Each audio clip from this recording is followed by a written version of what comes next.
नमस्कार मित्रों, आज के इस वीडियो में एक बार फिर से आप सभी का बहुत बहुत हार्दिक स्वागत है। हम आशा करते हैं कि आप सभी स्वस्थ होंगे, मस्त होंगे और पूरी तरह से अपनी तैयारी में व्यस्त होंगे। तो मित्रों, आज के इस वीडियो में हम हिंदी साहित्य के अंतर्गत डॉक्टर पुनीत राय द्वारा लिखित पुस्तक वस्तुनिष्ठ हिंदी से काव्यशास्त्र का एक बहुत महत्वपूर्ण टॉपिक है रस। तो रस भाग 2 के अंतर्गत कुछ महत्वपूर्ण बातों को हम लोग जानेंगे और उसके साथ इन्हें ट्रिक की सहायता से याद करने का भी प्रयास करेंगे। तो जैसा कि स्क्रीन पर आप देख पा रहे हैं, अनुभव।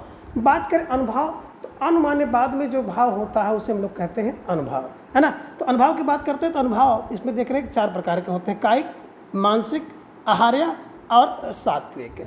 तो बात करें कायिक, कायिक माने इसी को आप कह सकते हैं शारीरिक। जब कोई रस आपके अंदर उत्पन्न होता है तो उसका जो अनुभव आने बाद का भाव होता है, जैसे रुद्र रस अगर आपके अंदर आया तो क्रोध में आप शरीर आपकी आंखें लाल हो जाती हैं, आप अपने हाथ को आगे पीछे ले जाने लगते हैं, है ना, जोर जोर से हाथ हिलाने लगते हैं, चिल्लाने लगते हैं, तो ये कायिक होता है। मानसिक, आपके मन में ढेर सारे जो है भाव उत्पन्न होने लगते हैं, उसे मानसिक कहते हैं।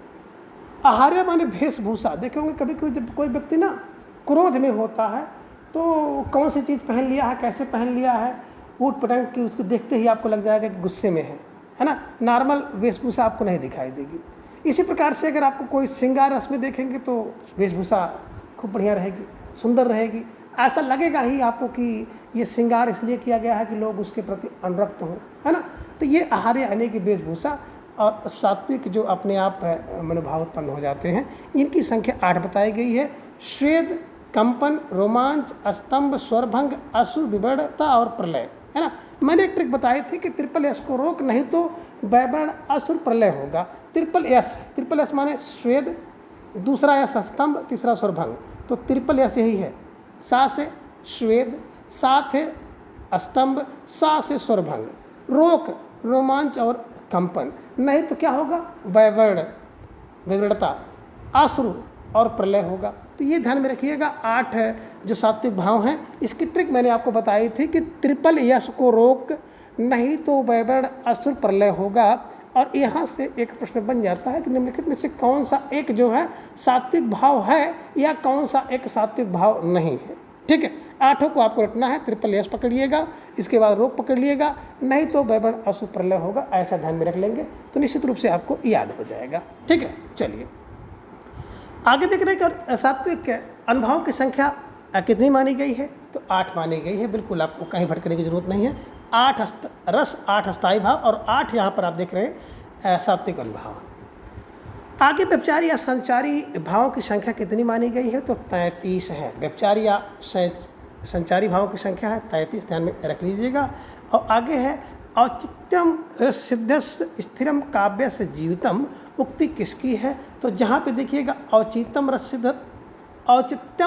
रससिद्धस्य स्थिरम, तो औचित्यम रससिद्धतम कौन? बोले क्षेमेंद्र। औचित्यम रससिद्धम किसका है? क्षेमेंद्र का है। तो क्षेमेंद्र को ध्यान में रख लीजिएगा, स्टार लगाकर इसे अपने दिमाग पर छाप लीजिएगा। भरतमुनि ने अनुभव के कितने भेद? देखिए, भरतमुनि की बात करते हैं तो भरतमुनि ने अनुभव के 3 भेद ही बताए हैं। कितने भेद?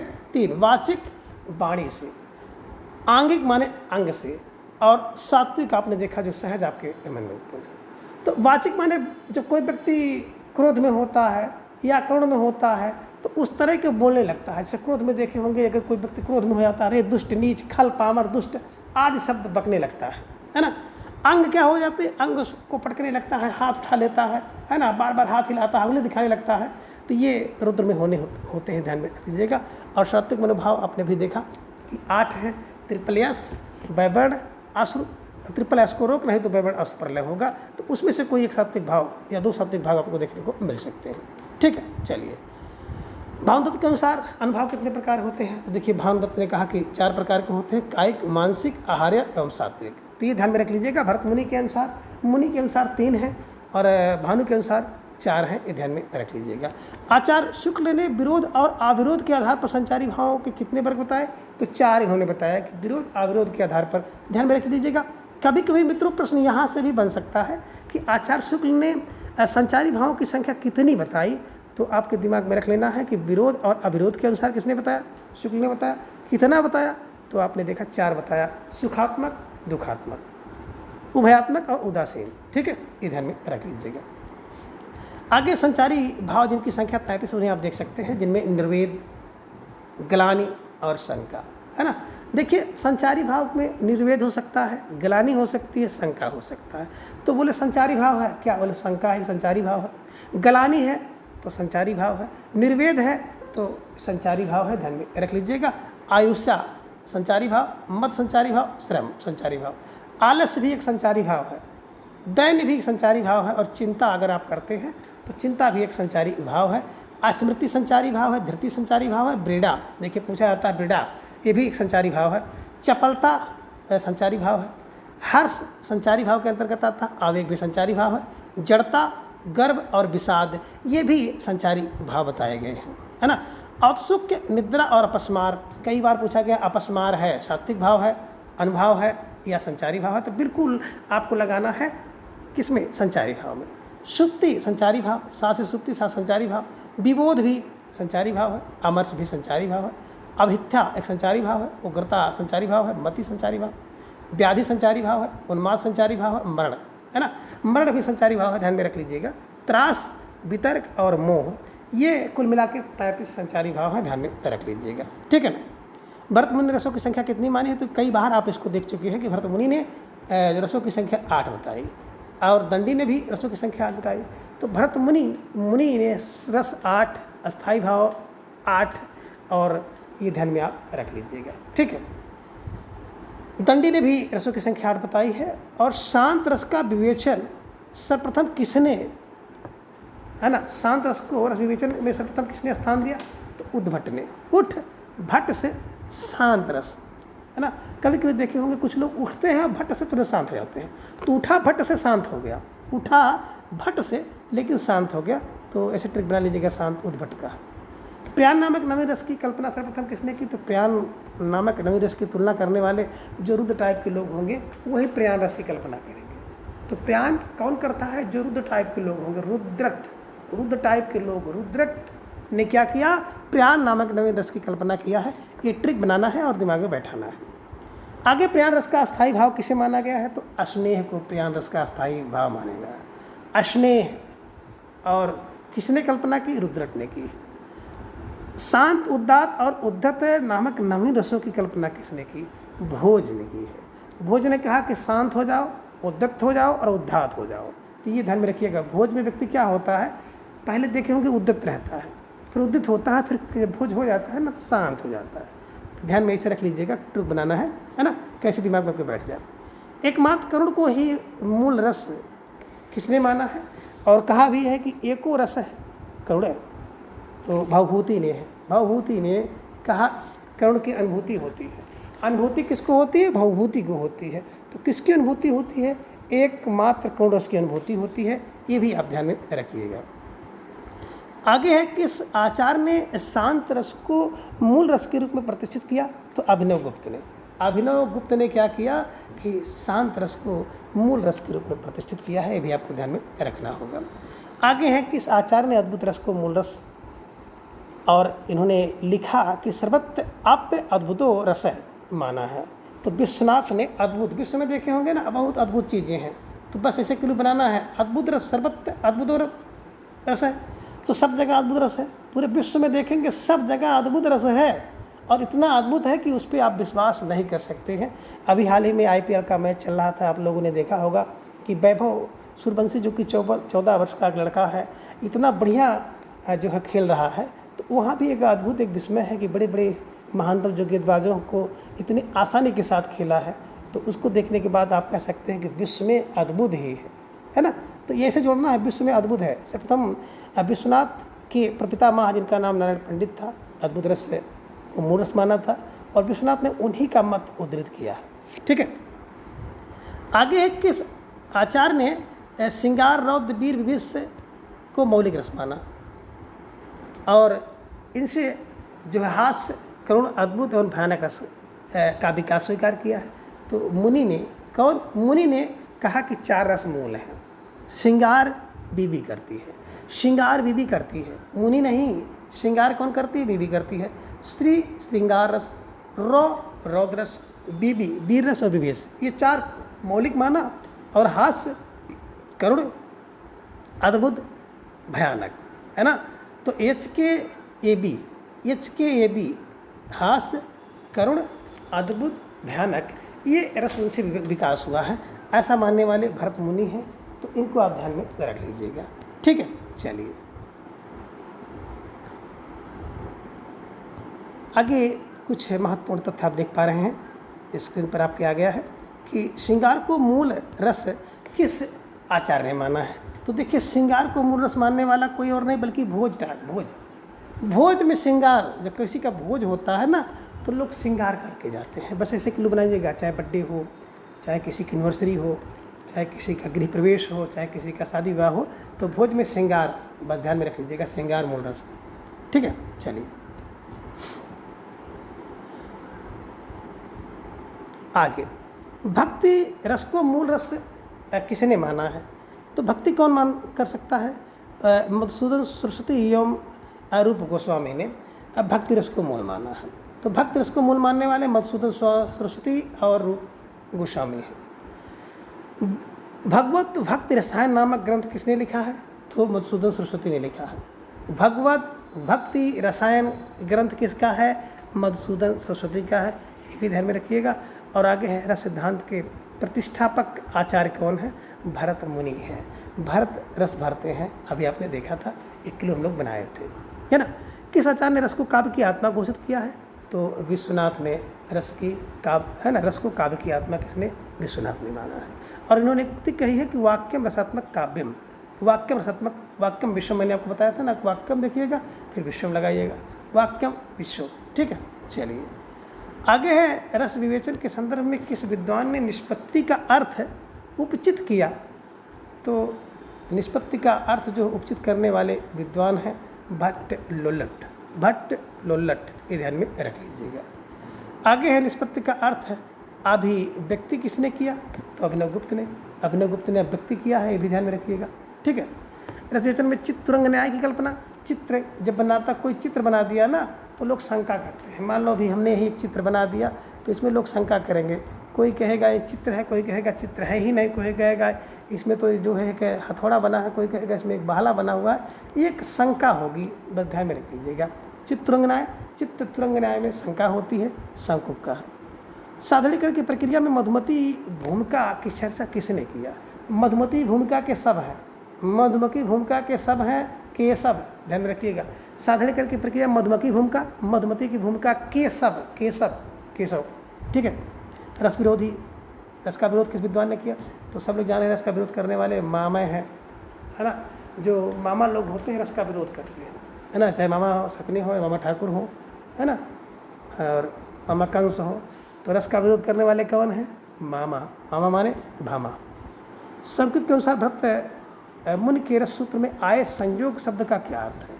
तो जो संस्कृत के अनुसार भरत मुनि के रस सूत्र में जो संयोग शब्द आया है उसका अर्थ होता है अनुमान, संयोग का अर्थ अनुमान होता है, ये भी आप ध्यान में रख लीजिएगा। रस सिद्धांत के संबंध में तन्मयतावाद के प्रतिष्ठापक हैं। अब तन्मयतावाद के प्रतिष्ठापक कौन है? अभिनव भरत हैं, जिन्होंने तन्मयतावाद के प्रतिष्ठापक हैं, ध्यान में रख लीजिएगा। आगे है कि जब अनुचित और असंगत रूप से रस का प्रयोग किया जाता है, जैसे नायक नायिका की एक पक्षी प्रेम दिखाना हो, तो उसे क्या कहते हैं? जब अनुचित रस का प्रयोग किया जाए, नायक नायिका की एक पक्षी दिखाया जाए, तो उसे रसाभास कहते हैं। रसाभास एक पक्षी होता है, असंगत होता है, ऐसे कुछ क्लू बना लीजिएगा कि रसाभास जो होता है अनुचित और असंगत होता है और एक पक्षी होता है, ठीक है। चलिए सॉरी मित्रों, आगे विप्लव श्रृंगार की कितनी कामदशाएँ बन गई हैं? तो 10 हैं। एक अभिलाषा है, चिंता है, स्मरण है, गुण कथन है, उद्योग है, प्रलय है, उन्माद है, व्याधि है, जड़ है और मरण है। तो ये 10 कामदशाएँ विप्लव श्रृंगार के अंतर्गत आती हैं। जब भावों का अनुचित रूप में वर्णन हो या उनका अनुचित प्रवर्तन हो तो उसे कहते हैं क्या? भावाभास, उसे भावाभास कहते हैं, ये ध्यान में आप रख लीजिएगा। जब एक भाव किसी दूसरे विरुद्ध भाव के उदित हो जाने पर शांत हो जाए और उसकी समाप्ति भी चमत्कारी प्रतीत हो तो वहाँ होता है, क्या होता है, भाव शांति होती है। वहाँ पे भाव शांति होती है। जब एक भाव किसी दूसरे विरुद्ध भाव के उदित हो जाने पर शांत हो जाता है तो उसे भाव शांति कहते हैं, है ना।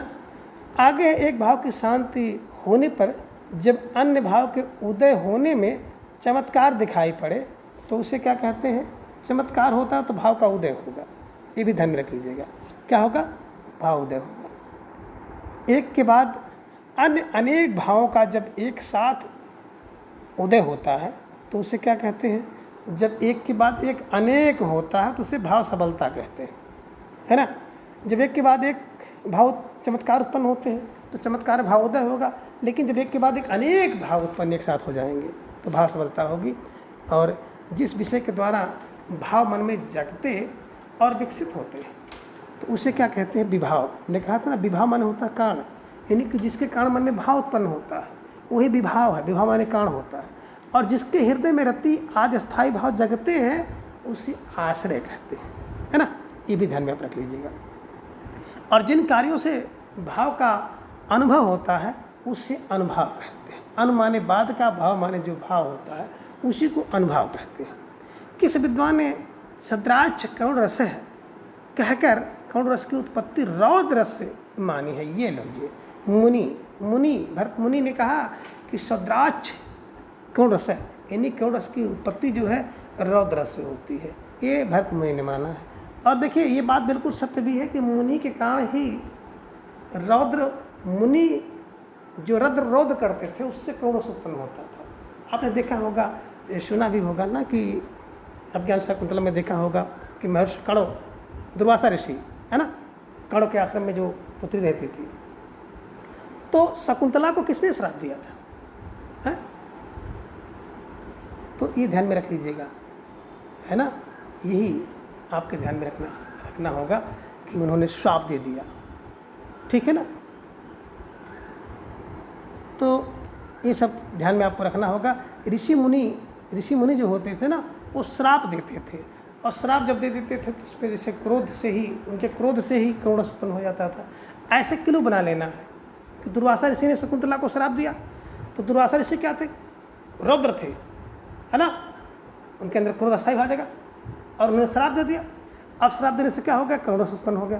तो ऐसा कुछ क्लू बनाइएगा। मुनि ने क्या किया, रौद्र रूप धारण किया और उनके रौद्र से करुण रस उत्पन्न हुआ। यानी कि क्यों, क्योंकि ये कहने वाले कथन है कि करुण रस की उत्पत्ति रौद्र से हुई है, ठीक है। चलिए आगे सिद्धांत के किस व्याख्याता ने सर्वप्रथम दर्शक यानी कि सामाजिक की महत्ता को स्वीकार किया है, तो भट्ट नायक है। नायक जो है ना वो सर्वप्रथम दर्शक की महत्ता को स्वीकार करता है। किस आचार्य ने महाभारत में शांत रस को ही मुख्य माना है, तो आनंदवर्धन ने महाभारत में जो शांत रस है उसको मुख्य माना है। ये ध्यान में रख लीजिएगा। रस का सर्वांगीण वैज्ञानिक व्याख्या किसने किया है, तो रस की सर्वांगीण और वैज्ञानिक व्याख्या करने वाले अभिनव गुप्त है। ये भी आप ध्यान में रख लीजिएगा, अभिनव गुप्त ने, ठीक है। चलिए आगे आप देख सकते हैं कि सर्वप्रथम किस आचार्य ने रस के स्वरूप पर साविस्तार रूप से प्रकाश डाला है। तो देखिए सबसे पहले रस के स्वरूप पर साविस्तार प्रकाश डालने वाला कोई विश्व का नाथ होगा, है ना। रस के स्वरूप पर साविस्तार प्रकाश डालने वाला विश्व का नाथ है। इसका नाथ विश्वनाथ को ध्यान में रख लीजिएगा। आगे किस आचार्य ने रस को काव्य की आत्मा घोषित करके रसमत की पूर्ण प्रतिष्ठा कर दी, तो विश्वनाथ ने। रस को काव्य की आत्मा जो विश्व का नाथ होगा वही होगा। सर्वप्रथम आज किस रस ने विस्तार वर्णन किया, विश्व का नाथ ने वर्णन किया, ठीक है ना। ये देखिए प्यारा सा प्रश्न आपके स्क्रीन पर आ गया। मैंने अभी आपको बताया था कि अविद्या क्या है, एक प्रकार का संचारी भाव है। अपस्मार क्या है, एक प्रकार का संचारी भाव है। ढेर सारे संचारी भाव मैंने आपको बताया था, है ना। अपस्मार मैंने बताया था, अमर्ष बताया था, मरण बताया था, मोह बताया था, निद्रा बताया था, औषिक बताया था, चपलता बताया था, स्मृति बताया था, अहित्या बताया था। तो ये ध्यान में रखिएगा, अहित्या अपस्मार इंपॉर्टेंट है, परीक्षा में पूछे जा सकते हैं। वितर्क भी है, दैन्य है, असूया है, निर्वेद है। तो आपसे प्रश्न पूछा जा सकता है कि अहित्या संचारी भाव है, अपस्मार भी एक संचारी भाव है। भ्रष्ट के सूत्र जो है विभावन भाव संचारी भाव संयोगात रस निष्पत्ति के सर्वप्रथम व्याख्याता कौन है, तो सबसे पहले व्याख्याता भट्ट लुल्लुठ है। और लोलट का मैंने बताया था उत्पत्तिवाद, ठीक है ना। आनंद का अर्थ हृदय में व्यक्तिगत दशा से मुक्त और हल्का होकर अपनी क्रिया में तत्पर होना ही समझता हूँ। ये कथन किसका है? तो शुक्ल जी का कथन है कि आनंद का अर्थ जो होता है ना, हृदय में व्यक्तिबद्ध दशा से मुक्ति और हल्का होकर के, ठीक है। आगे साधारणीकरण विभाव आदि का होता है, यह भावकत्व का परिणाम है। कथन किसका है? तो भट्टनायक का है। भट्टनायक ने कहा कि साधारणीकरण जो होता है विभाव आदि का होता है, ठीक है। चलिए आगे, रस का भोक्ता वास्तविक रामादि एवं नट को किसने माना है? तो रस का भोक्ता वास्तविक राम आदि को नट का भोक्ता माना है लोलट ने, बट लोलट ने माना है, ये ध्यान में रखिएगा। और किस आचार्य साधारणीकरण का प्रवर्तक किसे माना जाता है? तो नायक को। जो साधारणीकरण किसका होता है? नायक का होता है। तो प्रवर्तक कौन है? नायक है। ये भी आप ध्यान में रख लीजिएगा, मैंने कई बार आपको इसी ट्रिक से बताया है, ठीक है ना। न्याय सिद्धांत के आधार पर रस निष्पत्ति की व्याख्या करने वाले व्याख्याकार थे शंकुक। तो शंकुक मैंने बताया था, जब भी न्याय की बात आएगी, न्याय में शंका होता है कि न्याय होगा कि नहीं होगा, होगा कि नहीं होगा, तो न्याय में शंका होती है। साक्ष्य दर्शन के आधार पर रस निष्पत्ति की व्याख्या करने वाले व्याख्याकार कौन है? नायक। मैंने आपको बताया था नायक जो होता है ना, बिल्कुल क्या होता है? भुक्तवाद, भोग करता है, और नायक जो है साक्ष्य जैसा होता, सखा जैसा होता है, तो साक्ष्य दर्शन होगा, ठीक है। किस आलोचक के मतानुसार साधारणीकरण कभी भावना का होता है? तो नागेंद्र ने बताया कि जो साधारणीकरण होता है वो कवि की भावना का होता है। डॉक्टर नागेंद्र ने बताया कवि की भावना, डॉक्टर नागेंद्र, कवि की भावना डॉक्टर नागेंद्र, ठीक है। आगे है साहित्य की चेतना का साधारणीकरण मानने वाले आचार्य। तो साहित्य की चेतना का साधारणीकरण करने वाले केशव प्रसाद मिश्र हैं, ये ध्यान में आप रख लीजिए। साहृदय की चेतना का साधारणीकरण केशव ने किया। किस आलोचक ने भावक या पाठक का साधारणीकरण माना? श्याम सुंदर दास ने भावक या पाठक का जो है साधारणीकरण माना है, ध्यान में आप रखिएगा। आगे है रस निष्पत्ति में ब्रह्म सहोदर की व्याख्या किसने की है? तो रस निष्पत्ति में ब्रह्म सहोदर की व्याख्या वही कर सकता है जो नायक होगा, है ना। ब्रह्म सहोदर की व्याख्या कौन कर सकता है? नायक कर सकता है। तो नायक फार भट्टनायक को ध्यान में आप लोग रख लीजिएगा। आगे है रस निष्पत्ति में प्रेक्षक की अनुभूति करने वाले व्याख्याकार, यानी कि प्रेक्षक दर्शन। तो भट्ट लोलट का है। लोलट ने क्या किया? प्रेक्षक की अनुभूति कराया, ठीक है ना। आगे अभिधा, भावकत्व और भोग काव्य के 3 व्यापार किस आचार्य ने माने हैं? तो भट्टनायक ने माना है कि अभिधा, भावकत्व और भोग काव्य के 3 व्यापार हैं, ठीक है। चलिए आगे है कि रस निष्पत्ति के किस व्याख्याता के अनुसार अस्थायी भाव साहृदय या सामाजिक के हृदय में वासना रूप से, यानी कि संस्कार रूप में पहले से ही अव्यक्त रूप में विद्यमान रहते हैं। तो ये ऐसा कहने वाले अभिनव गुप्त हैं। अभिनव गुप्त ने कहा कि जो रस की निष्पत्ति होती है ना, उसके जो अस्थायी भाव हैं वो साहृदय या सामाजिक के हृदय पहले से ही विद्यमान होते हैं। रस निष्पत्ति के अंतर्गत मूल पात्रों में रस की स्थिति को किसने माना? तो भट्ट लोलट ने मूल पात्रों में रस की निष्पत्ति माना है। रस की निष्पत्ति मूल पात्रों में लोलट ने माना है। और आगे है भाव संधि, भाव सबलता तथा भाव शांति किस भाव की प्रमुख स्थितियाँ हैं? तो भाव संधि, भाव सबलता, भाव शांति, ये संचारी भाव की प्रमुख स्थितियाँ हैं, ये ध्यान में रख लीजिएगा। तो मित्रों, आज के इस वीडियो में बस इतना। अगली वीडियो में हम इसके अगले भाग को जानेंगे। तब तक के लिए आप सभी अपना बेहद ख्याल रखें और अपना अधिक से अधिक समय अपने अध्ययन पर लगाएं। अपना प्रेम स्नेह विश्वास इस तरह से चैनल पर बनाए रखें। धन्यवाद, नमस्कार, बाय बाय।